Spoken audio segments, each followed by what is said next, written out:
مسیح یسوع میں آپ سب کی سلامتی ہو۔ میں خدا ان کا خادم پاسٹر شاہد مان آپ سب کی خدمت میں اسلام پیش کرتا ہوں، اور جس طرح ہفتہ وار آپ اس پروگرام کے وسیلہ سے مختلف خادمین کے وسیلہ سے خدا ان کے کلام کو سیکھتے ہیں اور اس کے وسیلہ سے برکت پاتے ہیں، میں خدا ان کا شکر ادا کرتا ہوں کہ آج ایک دفعہ پھر خدا نے مجھے فضل بخشا کہ میں اس گریس نیٹ ورک ٹیلی ویژن کے اوپر آ کر خدا کے کلام کی خدمت آپ سب تک لے کر آ سکوں۔ سو آئیں وقت و غنیمت جانتے ہوئے آج ہم اپنی نصیحت کے لیے خدا کے کلام میں سے سیکھیں گے، نئے عہد نامہ میں سے یعقوب رسول کا عام خط، اس کا 3 باب اور اس کی 9ویں آیت سے۔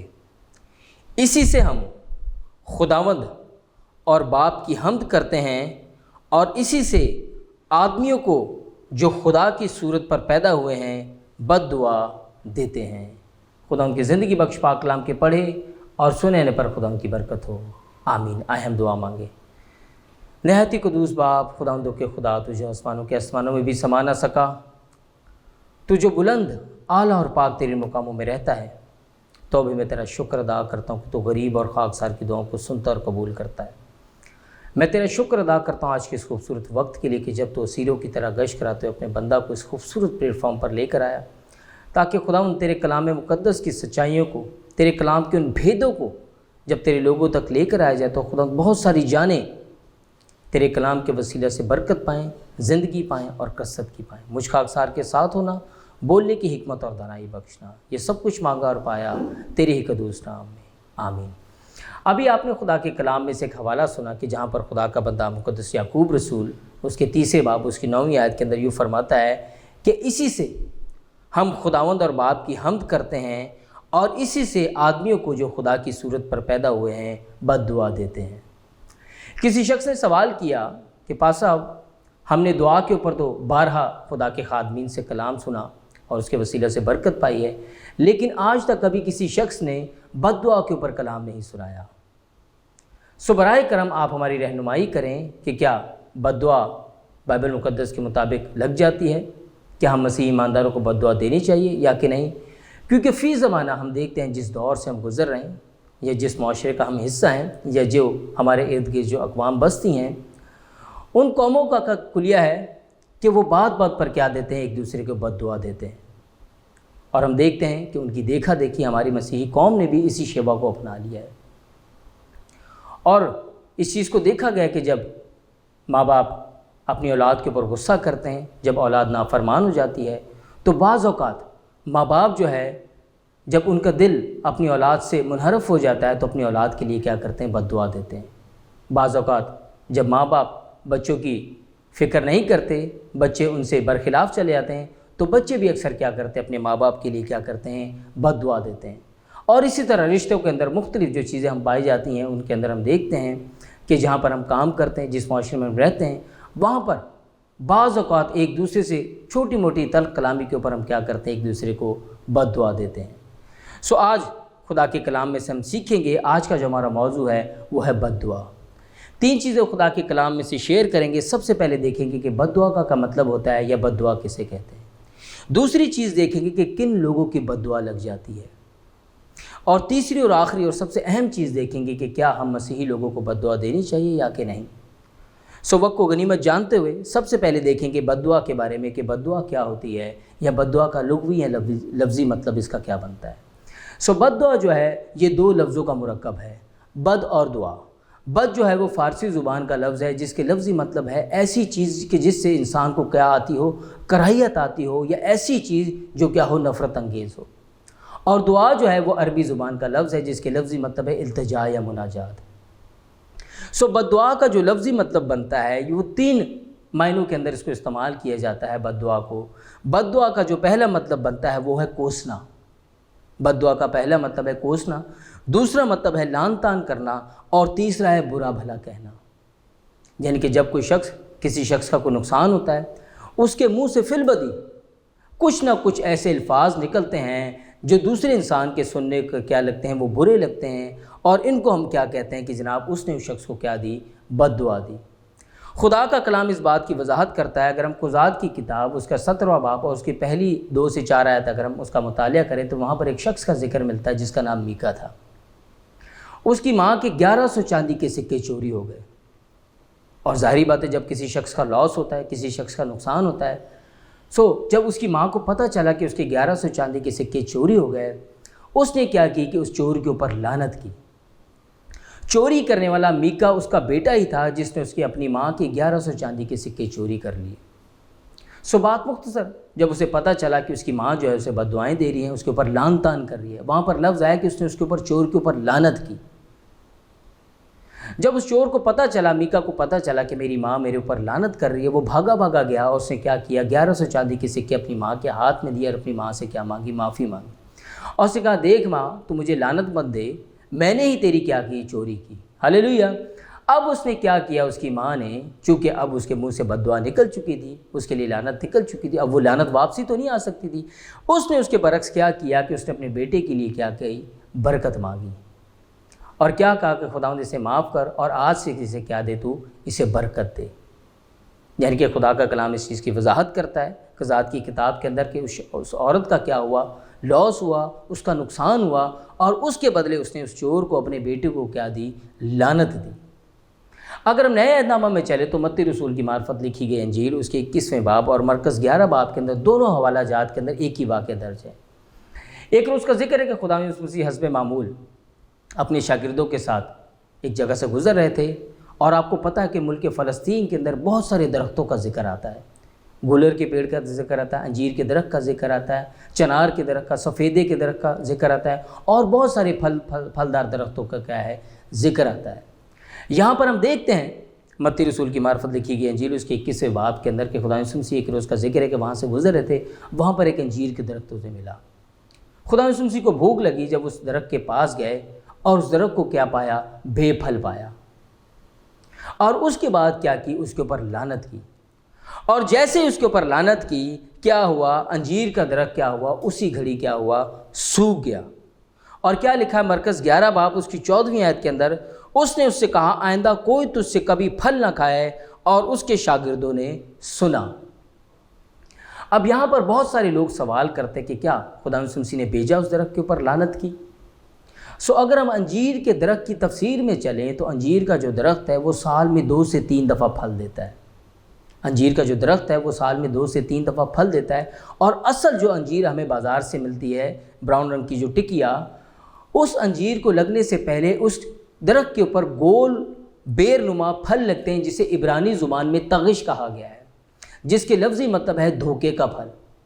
اس دور کے اندر وہ لوگ انجیر کے اس پھل سے پہلے جو گول بیر نما جو پھل لگتے تھے، جسے تغش کہا جاتا تھا، اسے اتارتے اور اسے بھی کھاتے تھے، اور اس کے بعد جب وہ کئی دفعہ بیر جھڑ جاتے تھے اور کئی دفعہ لوگ اتار کے کھا لیتے تھے، اور اس کے بعد جو اصل انجیر تھی وہ اس کے اوپر لگتی تھی۔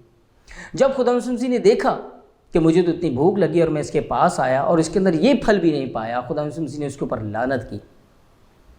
اب یہاں پر ایک دلیل تو میں نے آپ کو دے دی کہ انجیر کا جو درخت ہے وہ سال میں 2 سے 3 دفعہ پھل دیتا ہے۔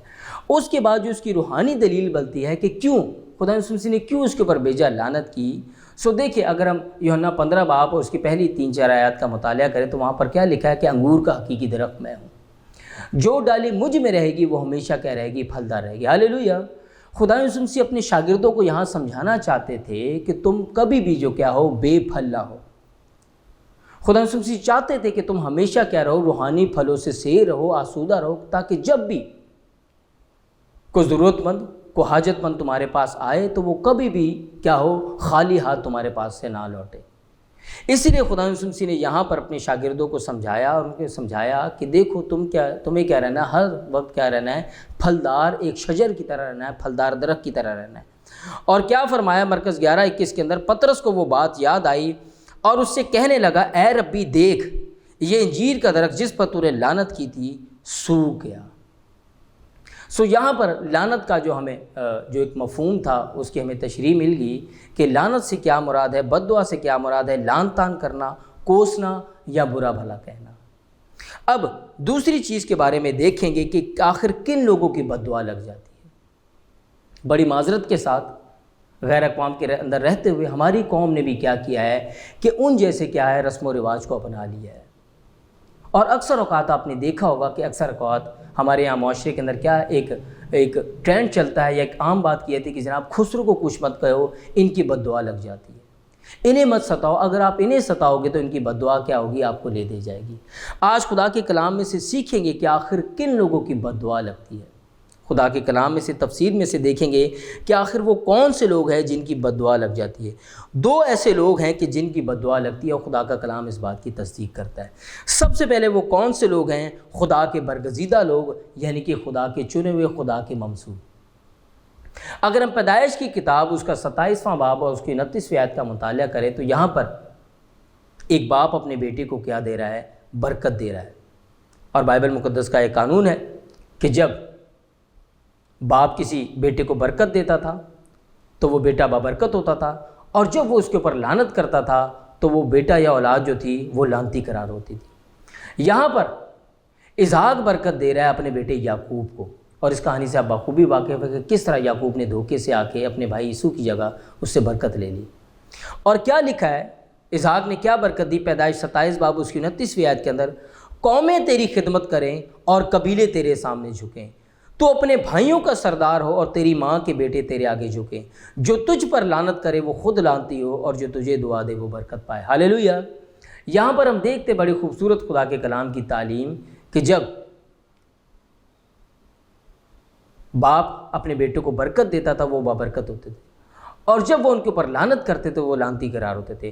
اور یہاں پر ہم دیکھتے کہ اس نے یعقوب کو برکت دی، اور یہی یعقوب آگے چل کر کیا بنا؟ اسرائیل بنا، اور اس نے کیا کی؟ 12 قبیلے جو تھے وہ اسی میں سے نکلے۔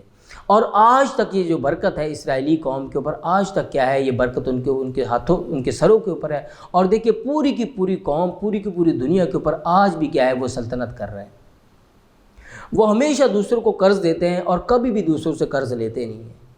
تمام جتنے بھی آپ بڑے بڑے بینکس دیکھ لیں، IMF دیکھ لیں، ورلڈ بینک دیکھ لیں، تمام کس کے ہیں؟ یہ تمام کس کے ہیں؟ یہودیوں کے ہیں۔ خدا کا کلام اس چیز کی وضاحت کرتا ہے کہ جو خدا کے برگزیدہ لوگ ہوتے تھے، جب وہ کسی کو برکت دیتے تھے تو وہ شخص بابرکت ہوتا، اور جب وہ کسی کے اوپر لعنت کرتے تھے، بد دعا دیتے تھے، تو وہ شخص بد دعا کا شکار ہوتا تھا۔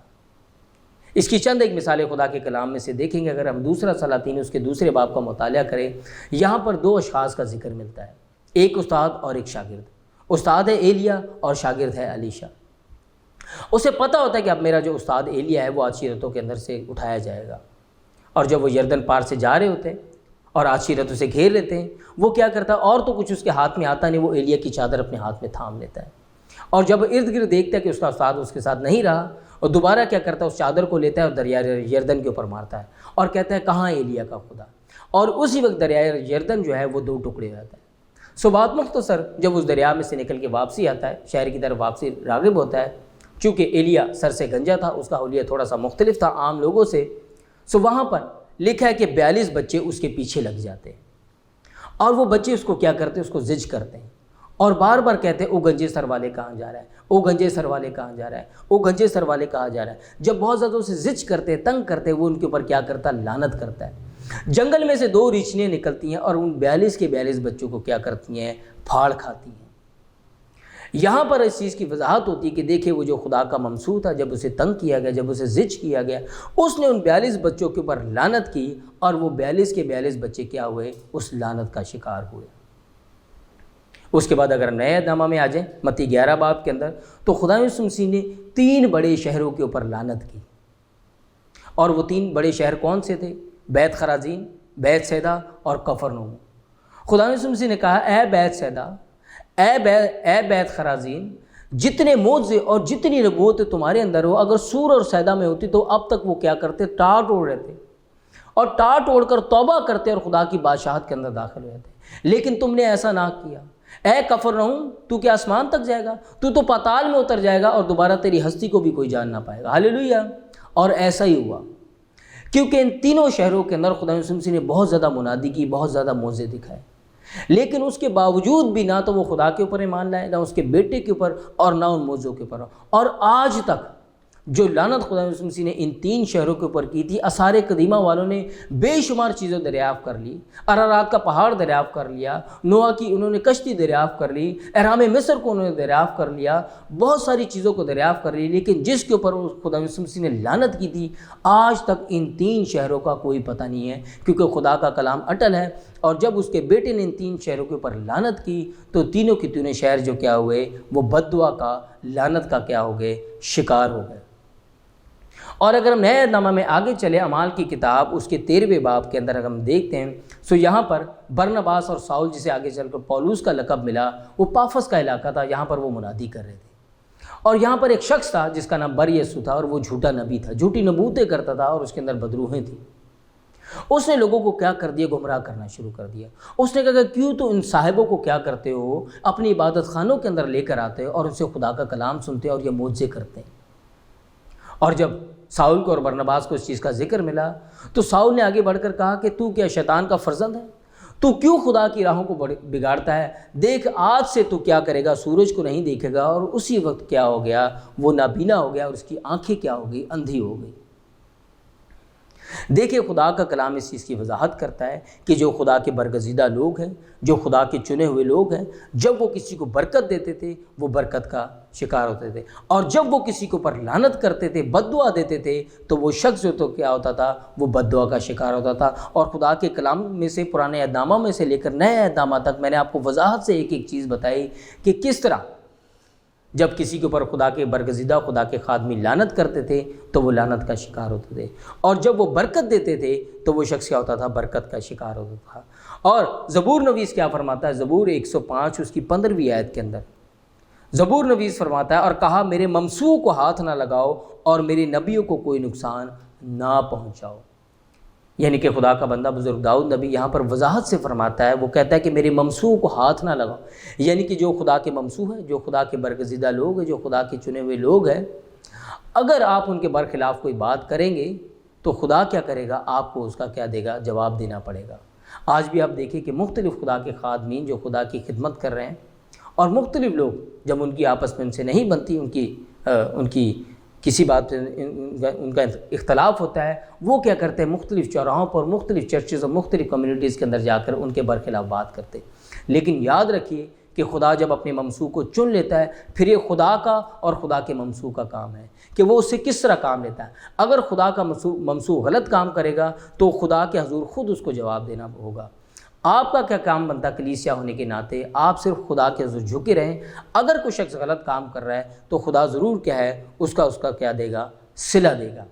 اس کے بعد دوسری چیز ہم دیکھیں گے کہ کون سے لوگ ہیں کہ جن کی بد دعا جو کیا ہے وہ لگ جاتی ہے، وہ ہے مظلوم لوگوں کی۔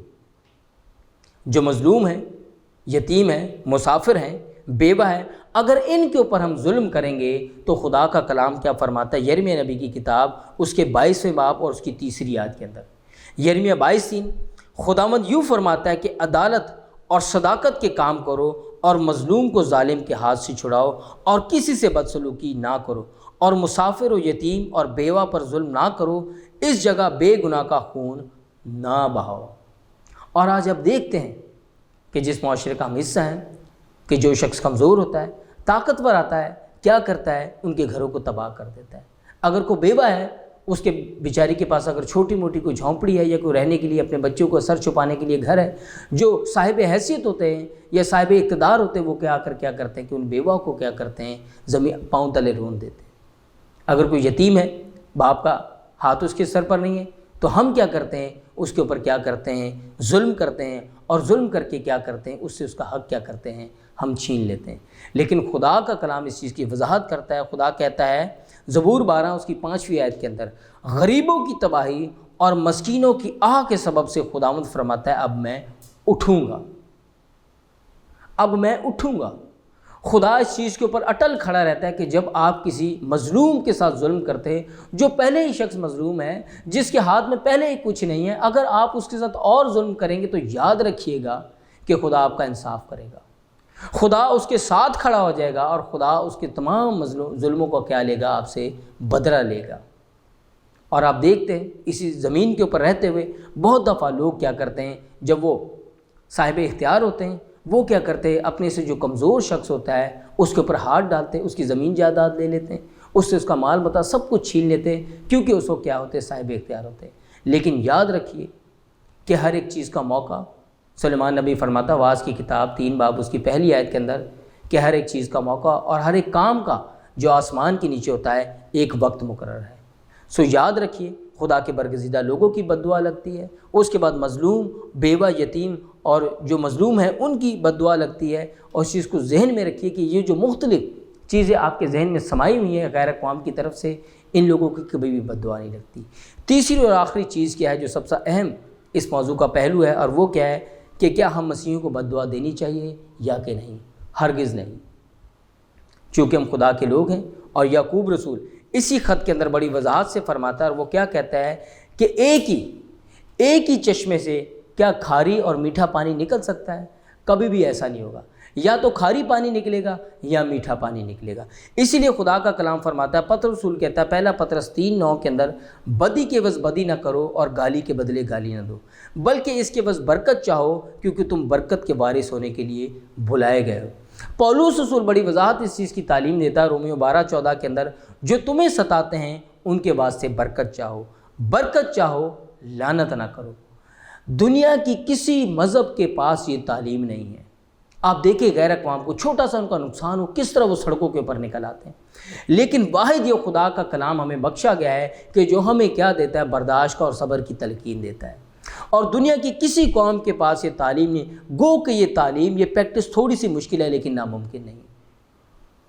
ہم جانتے ہیں خدا کے خادم ہونے کے ناطے ہماری بھی بہت دفعہ دل آزاری ہوتی ہے، لیکن خدا کا کلام ہمیں کیا کہتا ہے؟ اس چیز کی تعلیم دیتا ہے کہ جو تمہیں ستاتے ہیں ان کے واسطے برکت چاہو لعنت نہ کرو۔ سو حاصل کلام یہی ہے کہ جس طرح خدا یسوع نے خود اپنے منہ مبارکہ سے فرمایا، متی 5 باب اس کی 11ویں آیت سے لے کے 12ویں آیت کے اندر کے جو مبارک بادی ہم پڑھتے ہیں کہ جب میرے لوگ سے لوگ تمہیں لعن طعن کریں گے اور ستائیں گے اور ہر طرح کی بری باتیں تمہاری نسبت ناحق کہیں گے تو تم مبارک ہوگے۔ خوشی کرنا اور نہایت شادمان ہونا، کیونکہ آسمان پر تمہارا اجر بڑا ہے، اس لیے کہ لوگوں نے ان نبیوں کو بھی جو تم سے پہلے تھے اسی طرح ستایا۔ ہلیلویہ۔ سو حاصل کلام یہی ہے، جہاں تک ہو سکتا ہے بد دعا کے اس کلام کو دنیا کی انتہا تک پھیلائیں اور لوگوں کو بتائیں کہ ہم مسیحی لوگ برکت کے وارث ہونے کے لیے بلائے گئے ہیں۔ ہم کبھی بھی اپنے منہ سے کسی کے لیے بد دعا نہیں چاہیں گے۔ دنیا کی قومیں، دنیا کے مذاہب لاکھ ہمارے اوپر ظلم کریں، لیکن چونکہ ہم مسیح کے پیروکار ہیں، ہم مسیح کے ماننے والے ہیں، ہم کبھی بھی کسی شخص کے اوپر بد دعا نہیں کریں گے، بلکہ ہم ہمیشہ کیا کریں گے؟ اس کے لیے دعائے خیر کریں گے، اور ہمارے ہاتھ ہمیشہ اس کے لیے برکت کے لیے اٹھے رہیں گے۔ خدا اس کلام کے وسیلہ سے ہم سب کو بڑی برکت دے، آمین۔ آئے ہم سب اپنی آنکھوں کو بند کریں گے، اپنے سروں کو خدا کی پاک حضوری میں جھکائیں گے، اور اس خوبصورت پلیٹ فارم کے وسیلہ سے، Grace T V network کے وسیلہ سے، پاسٹر دانش پیٹر کے لیے اور ان کی تمام مینجمنٹ کے لیے، ان تمام ٹیم کے لیے خدا سے برکت چاہیں گے۔ آسمانی خدا باپ لشکروں کے خدا، ہم آپ کا شکر ادا کرتے ہیں آج کے اس قیمتی اور خوبصورت وقت کے لیے کہ جب خداوند آپ نے اس خوبصورت پلیٹ فارم کے وسیلہ سے اپنے کلام کو خداوند جاری کیا۔ میں تیرا خادم ہونے کے ناطے خداوند تیری شکر گزاری کرتا ہوں، اور امید کرتا ہوں خداوند کہ اسی طرح تو گریس نیٹ ورک کو، پاسٹر دانش پیٹر کو، ان کی ساری ٹیم کو، اور تمام خداوند ان کے ساتھ جو لوگ جڑے ہوئے ہیں خداوند تو ان سب کو برکت دے گا، اور اس پروگرام کے وسیلہ سے خداوند بہت ساری جانیں تیرے قریب آئیں گی اور تیرے کلام کے وسیلہ سے برکت پائیں گی۔ یہ سب کچھ مانگا اور پایا تیرے قدوس نام میں، آمین۔ God bless you all, thank you so much.